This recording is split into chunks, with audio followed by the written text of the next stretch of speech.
Você já saiu de uma conversa se perguntando: será que o problema sou eu?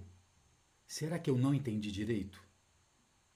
Você já teve aquela certeza de alguma coisa e minutos depois você começou a duvidar de você mesma? Você já se pegou pensando: será que eu estou exagerando? Será que eu estou ficando louca? Por que eu estou tão confusa? Quando você encontra então esse tipo de estado de uma confusão mental, uma dúvida sobre você mesma, sobre os seus pontos de vista, sobre a consistência do seu pensamento, a sensação de uma perda de controle interno, o problema talvez não seja você.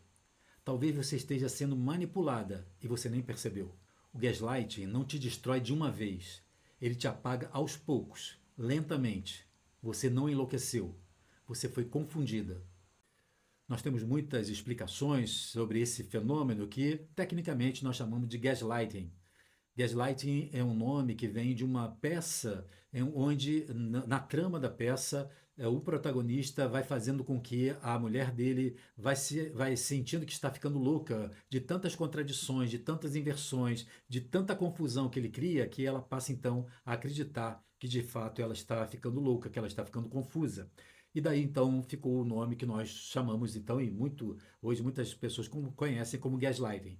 Mas eu não quero trazer aqui uma descrição técnica, mas é importante você entender que muitas vezes, quando você está nesse tipo de jogo, nesse tipo de estratégia, onde há uma pessoa que começa a distorcer a realidade à sua volta, começa a questionar você em relação àquilo que você está percebendo, ao seu ponto de vista, ao entendimento, aquilo que você ouviu e aquilo que você foi dito que realmente foi dito.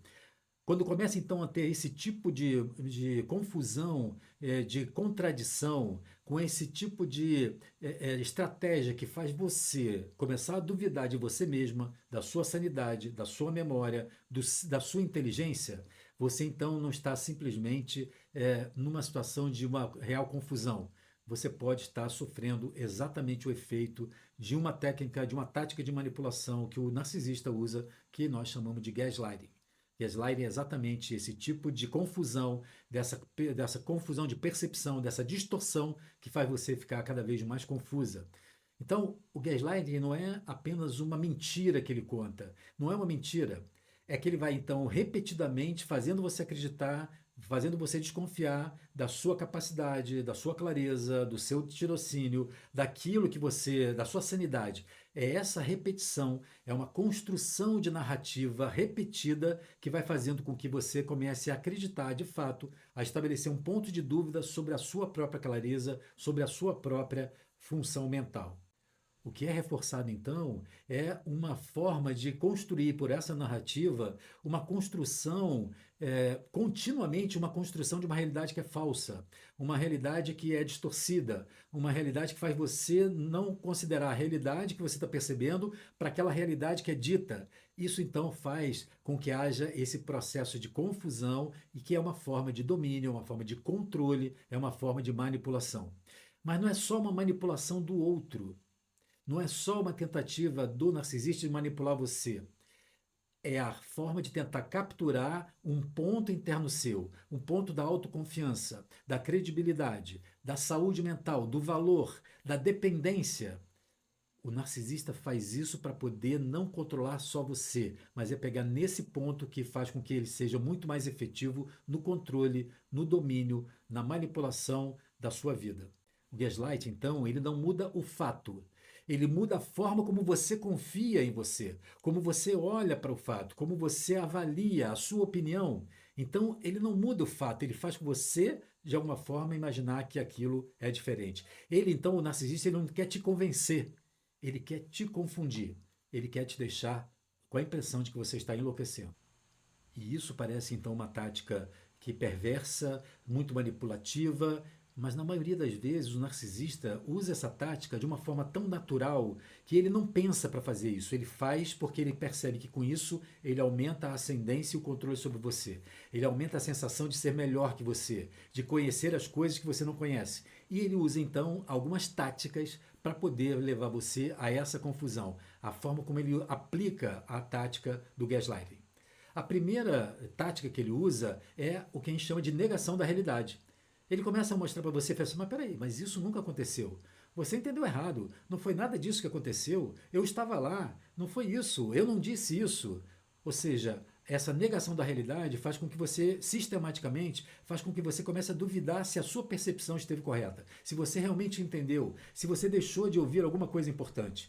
Essa é uma tática típica do gaslighting. Uma outra tática é a invalidação emocional. Você é sensível demais, você está exagerando, a gente não pode falar nada com você que você fica assim, lá vem você com esse tipo de reação. Ou seja, aquilo que parece então da sua reação emocional natural, de uma indignação, de um questionamento, passa a ser considerado então como algo estranho, exagerado, desproporcional em você, alguma coisa que está errada na sua forma de lidar com as suas emoções e não realmente validando a sua emoção natural, a sua reação natural diante de alguma coisa que parece confusa para você. A outra tática que o narcisista usa no gaslighting é desviar. Então, quando você desviar o assunto, desviar o foco, quando você então começa a questioná-lo, quando você começa a perguntar, ele muda de assunto. Ele fala que isso não é importante, que apesar disso o mais importante era aquilo. Ele diz então que você que está querendo complicar. Ele traz a culpa para você, para desviar, para inverter. E isso é muito perturbador, porque a gente não consegue ter um fluxo de consistência para que a gente possa ter entendimentos, uma comunicação razoável, um crescimento com a relação. O narcisista não está preocupado em construir uma relação. Ele está preocupado em se promover, em estar como superior, em dominar, em manter você sob controle. E consequência dessa, a outra tática do gaslighting é a inversão da culpa, é inverter isso. É ao ponto de muitas vezes ele levar você a acreditar que ele só está fazendo aquilo porque você é que foi culpada. Você que está fazendo com que ele faça isso. Ou seja, essa inversão ela é enlouquecedora. Porque a gente começa então, principalmente para aquelas pessoas que têm um gancho da culpa, a começar a achar que então de fato foi alguma coisa que eu fiz que está fazendo ele fazer isso comigo. Ao ponto de vocês, alguns de vocês às vezes podem se surpreender com isso, de terem pessoas que eu já atendi ao longo desses anos todos que chegam ao ponto de exigir que peçam desculpa por aquilo que o narcisista fez com elas. Ela, vítima, pede desculpa pelo que ele fez, porque de alguma forma essa inversão faz com que ela acredite que de alguma forma, em algum nível, alguma coisa até que ela não consegue perceber, mas ela que foi a culpada. Ela pede então desculpa por aquilo que o narcisista fez com ela. Isso é muito perturbador e deixa a gente com uma sensação de fraqueza, de confusão, que pode trazer inclusive consequências emocionais mais graves. E uma outra tática é a minimização. É quando há uma desvalorização daquilo que foi importante para você. Essa minimização é fazer com que assim, mas isso não foi nada demais. Eu estava só brincando. Era só uma brincadeira, você leva tudo a sério. Você também exagera tudo. Você então está aumentando. Essa minimização daquilo que foi importante para você é uma tática de enfraquecimento, de desvalorização, de humilhação. Em última análise, de controle. Então, na tática do gaslighting, o narcisista ele vai reforçando esses padrões. Então, como eu falei dos ganchos e tenho falado dos ganchos, se eu tenho então um gancho da culpa, ele vai reforçando o padrão da culpa, vai invertendo a culpa, vai dizendo que ele que é a vítima, e a gente fica então cada vez mais confuso e mais com a sensação de enlouquecimento. Se é uma sensação de desvalor, e aí a sua lacuna, o seu gancho, o seu código funcionar com uma necessidade de ter valor, ele vai desvalorizar, que é uma forma de confundir você, de manter você presa dessa forma. A questão, então, não é uma técnica, uma intervenção isolada que o narcisista faz. Não é um tipo de intervenção. Ele usa um sistema de intervenções para manter você com vários estímulos, várias demandas, de forma que ele vai capturando qualquer tipo de necessidade ou várias necessidades, porque com isso ele aumenta o poder e o domínio sobre você, sobre a sua vida. Ele, então, não resolve a conversa, ele não resolve, ele não fecha, ele vai dissolvendo a sua percepção, ele não conclui, ele vai deixando você na dúvida sobre a conclusão. Você entra na conversa para entender e sai mais confusa, mais perdida do que antes, porque ele não quer fechar, ele não quer esclarecer, ele não quer crescer, ele quer deixar você cada vez mais confusa, cada vez mais perdida. Nós temos então uma identificação de 7 estágios do processo de gaslighting que normalmente, em algum nível, o narcisista tende a percorrer. É uma forma de garantir que haja esse envolvimento, esses vários estímulos que eu estava falando agora. O primeiro estágio é plantar dúvida. é então começar a plantar a dúvida sobre a narrativa das outras pessoas, sobre aquilo que as outras pessoas perceberam, sobre aquilo que outras pessoas disseram e você não, do que ele viu e você não. Plantar a dúvida é o primeiro estágio para começar essa confusão. O segundo estágio é a repetição continuada, insistentemente continuada, constantemente repetindo aquela narrativa naquele ponto da dúvida, do tipo de perturbação, do tipo de confusão. Essa repetição ela vai então criando um padrão mental e emocional que vai se estabelecendo dentro de você. O outro estágio é uma falsa preocupação.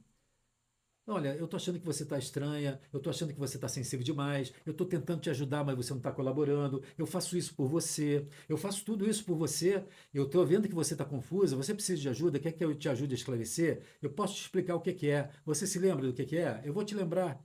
Essa falsa preocupação faz com que a gente perceba como algo de um interesse sincero, de um cuidado, de um afeto, mas ele faz com que haja e reforce esse tipo de confusão. Ou seja, a confusão é o outro estágio, é o quarto estágio, onde então essa confusão se estabelece.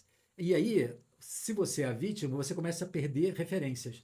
Referência da razão, do bom senso, do que parece certo ou errado, daquilo que você percebeu, do que você sentiu, daquilo que você achou. A confusão, então, nesse quarto estágio, ela é o início do processo de uma dominação maior do que o narcisista exerce sobre você. A partir dessa confusão, ele vai então mantendo e aumentando o nível de dependência sua em relação a ele. Você passa então a ter ele como uma referência de realidade. Ele então é que passa a traduzir o que é correto, o que é claro, o que é de bom senso, o que é a percepção correta da realidade. Então ele é que acaba virando uma concentração, uma referência dessa realidade. E com isso ele consegue conduzir você para onde quer que ele queira, para qual tipo de opinião que ele queira. E, em função disso, para não perder essa imagem, ele usa uma gentileza, um tipo de carinho, de cuidado estratégico, que é manter você na esperança, manter você na expectativa de que tudo está bem, de que tudo vai se resolver e de que, na verdade, ele vai te ajudar. Essa gentileza, e vocês percebem que tem a ver com esse ciclo, onde há um tipo de domínio, mas também há uma sinalização de uma esperança, de uma perspectiva. É como se então houvesse nesse amor de sopra o envolvimento cada vez maior desse tipo de envolvimento da eficácia do gaslighting. E o sétimo estágio é aquele que reinicia o ciclo. O último estágio é quando tem então já estabelecida a confusão, a dependência, esse tipo de gentileza, é reiniciar o ciclo do abuso. Começa então novamente com a confusão, com a mudança da percepção, a distorção da realidade, fazendo todo o ciclo. Agora não é um ciclo linear. É importante que você perceba isso. A tática, não é uma linha, não é uma atuação única. Ela é um sistema de atuação. Ela é circular que faz você ficar, então, à mercê da condução dele. Ele vai conduzindo você para onde ele quer que você esteja. Eu costumo dizer que ele faz isso para manter você na prateleira, aonde você está disponível para poder ele lançar mão e poder se aproveitar de você, e poder usar você, poder ter você na hora que ele deseja e não na hora que você escolhe. Você não percebe quando você entra. Você só percebe quando você já está presa, quando você já está envolvida. Então o problema não é só o começo, o problema é o ciclo que não termina. Quanto mais cedo no ciclo você identifica, você começa a sair, maior é a chance de você não tornar esse ciclo tão interminável, tão permanente, tão duradouro. Depois então que uma vítima entra nessa tática e sofre os efeitos do gaslighting, principalmente o gaslighting mais estruturado, você acaba então identificando alguns sintomas muito claros, emocionais e até físicos. O primeiro é a dúvida constante. Você começa a ficar sempre em dúvida sobre os seus sentimentos, sobre os seus pensamentos, sobre as suas opiniões. Você começa a se sentir culpada por isso, porque parece que você nunca está certa, você parece estar sempre inadequada. E aí, é claro, tem um efeito numa redução do seu amor próprio, da baixa autoestima. Essa baixa autoestima é que você começa então a achar que você é inadequada, que você não é boa o suficiente. Essa confusão mental que faz você ficar, inclusive, com articulações de comunicação, às vezes até comprometidas, mas principalmente essa dependência emocional, onde o narcisista passa a ser a referência de realidade para você. Esses não são normalmente os sintomas mais claros de uma vítima que sofre ou sofreu do gaslighting. Tem sintomas que são mais práticos no dia a dia, comportamentais. Você passa então a começar a se desculpar sobre qualquer coisa, você está sempre antecipando uma explicação, você então vai se justificando o tempo todo, você quer confirmações o tempo todo para ver se você está certo ou não, não só com o narcisista, mas com outras pessoas. Você começa a perder a confiança nas suas decisões, na sua capacidade, na sua capacidade de gerir a sua vida, de você permanecer sozinha, de tomar decisões sobre vários tipos de dimensões da sua vida, são sinais que vão ser muito práticos no dia a dia de uma vítima de gaslighting. Então é importante, se você já passou por isso ou passa por isso, que não é uma questão de fraqueza, não é porque você tem a mente fraca, não é porque você é emocionalmente fraca, é porque esse relacionamento conseguiu ativar em você um padrão que faz você ficar vinculada. E a partir do momento dessas táticas, você vai ficando então confusa na tentativa de atender isso. Então, isso não é fraqueza. Isso é porque você tem algum tipo de código, algum tipo de padrão inconsciente que você ainda não conseguiu perceber para, de fato, começar a sair dessa armadilha, a sair desse ciclo de dominação, esse ciclo de manipulação. Você não perdeu a razão. Você só perdeu a referência interna e colocou essa referência naquela pessoa. Você sabe, mas não consegue confiar no que você sabe. Você sabe, você quer, mas parece que você não consegue. Então, uma coisa que eu tenho percebido nos conteúdos da internet sobre narcisismo é que todo mundo fala sobre o narcisista, todo mundo fala sobre o que você tem que fazer, o que saber, etc. Algumas táticas até de confrontar o narcisista, mas não adianta você aprender a identificar o narcisista, as táticas dele, como eu estou fazendo aqui agora, porque isso só não resolve. É um primeiro passo importante. Você ter clareza e identificar que você está realmente num quadro como esse. Mas não é o entendimento que resolve. Saber sobre o narcisismo e sobre o narcisista não muda a sua dor, não muda o seu sofrimento. Então não é só perceber, não é só entender, é você conseguir sair do padrão. Se você não conseguir identificar esse gancho emocional que foi fisgado no início que permanece, se você não perceber para conseguir identificar o que alimenta esse padrão interno e conseguir atender esse padrão de uma outra forma mais saudável, se você não tiver consciência, não entendimento, mas consciência desse padrão, você vai ter muito mais dificuldade de conseguir sair e é muito difícil sair disso sozinha. Sem isso, você tem muito mais dificuldade de sair.